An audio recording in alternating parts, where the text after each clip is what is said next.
देखिए बेटा, ये बीएससी थर्ड सेमेस्टर का मैकेनिक्स का ठीक है चैप्टर 10 है सेंट्रल ऑर्बिट। ये क्वेश्चन बहुत इंपॉर्टेंट है, जो एग्ज़ाम आपका 18 को होने वाला है उसमें ये क्वेश्चन बहुत ज़्यादा इंपॉर्टेंट है। ठीक है, तो देखिएगा, पहली हेडिंग है जो आपसे पूछी जाती है, central orbit is a plane curve. ये आपको डेरिवेशन आपसे पूछा जाएगा जो मैं आपको कराने जा रहा हूँ। ठीक है, एक एक करके मैं डेरिवेशन भेजूँगा, ध्यान रखिएगा, इनको अच्छे से तैयार कर लीजिएगा।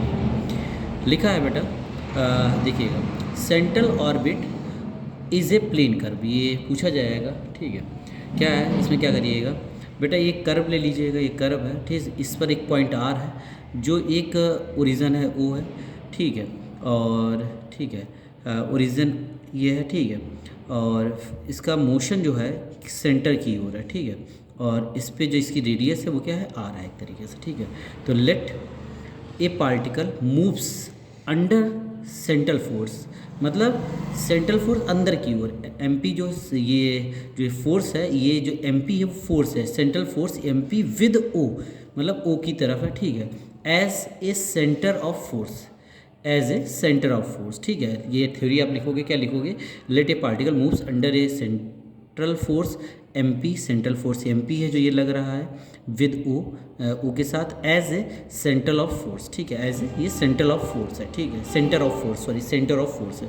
द फोर्स एक्टिंग अलोंग ओ ए, मतलब ए से ओ की तरफ ये फोर्स लग रहा है। The equation of motion will be, जब equation of motion will be आप लिखेंगे, क्या लिखेंगे बेटा, देखिए M D two R upon D T two is equal to minus M P, minus इसलिए लगा है क्योंकि ये अंदर की ओर है। ठीक है, okay, but the force act the radius vector minus R, then अगर ऐसा है तो इसको इस फॉर्म में भी लिख सकते हो, क्या लिख सकते हो, आर क्रॉस, क्रॉस सदिश फैक्टर है ना। ठीक है, सदिश या vector, D two R upon D T two बराबर ज़ीरो, क्या हो जाएगा, R cross D two R upon D T two is equal to zero. ठीक है, फिर उसके बाद क्या किया, इसको इस फॉर्म में आप लिख सकते हो, क्योंकि D R upon D T की वैल्यू एज ए मतलब ज़ीरो है, तो यहाँ पे क्या हुआ है, देखिएगा, R cross D two R upon D T two plus D R upon D T multiply D R upon D T. ठीक है, ये हो जाएगा इक्वल टू ज़ीरो।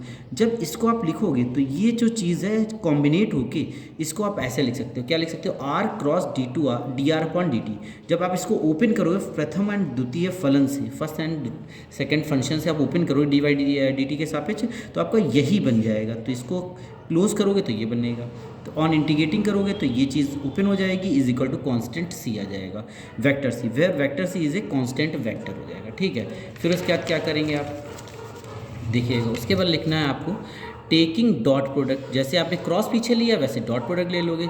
अभी आपका क्या आ चुका है, आपका आ चुका है, देखिएगा बेटा, R cross D R upon D T is equal to C है। ठीक है, तो ये क्या हो गया, ऐसे क्या हुआ, हमने R dot C is equal to zero ले लिया। ठीक है, तो इक्वेशन सेकंड हो जाएगा, लेकिन equation second so that the radius vector O A is perpendicular to a fix direction with, नहीं डायरेक्शन सी, जो कांस्टेंट सी माना था आपने, एंड मतलब जो रेडियस वेक्टर आर है, रेडियस वेक्टर आर ही तो है, वो परपेंडिकुलर है किसके, सी के, परपेंडिकुलर किसके, सी के है, हेंस लाई इन ए प्लेन। ठीक है, बस इतना ही आपको करना है। जो आपको हेडिंग मैंने बताई थी, क्या हेडिंग बताई थी बेटा, आपको हेडिंग बताई थी, देखिएगा बेटा, central orbit is a plane curve. ठीक है, इसमें यही आपको लिखना है। ठीक है, अच्छे से इसको तैयार कर लीजिएगा, अगला वीडियो अभी थोड़ी देर में आ जाएगा। ठीक है।